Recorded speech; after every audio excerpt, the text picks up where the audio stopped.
This is a demonstration on Crypton.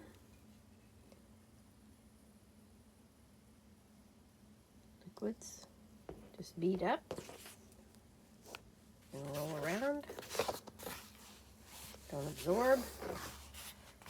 So you just take a paper towel and absorb it up.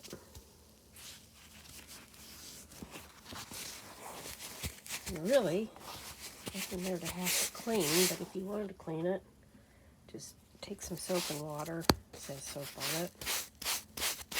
Or you can just water and wipe it off. Now, if you had something like grease, which is like a little grease pen, piece of chalk, grease chalk, take your soap and water, put that soap on it,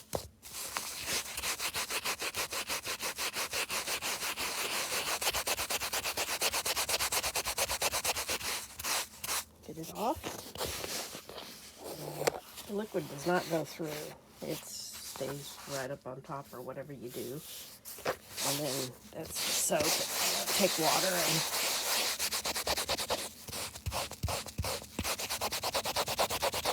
granted, this is grease. So that's what I was trying to show you was, and you can just take the water off. So there's no sign of the white grease chalk.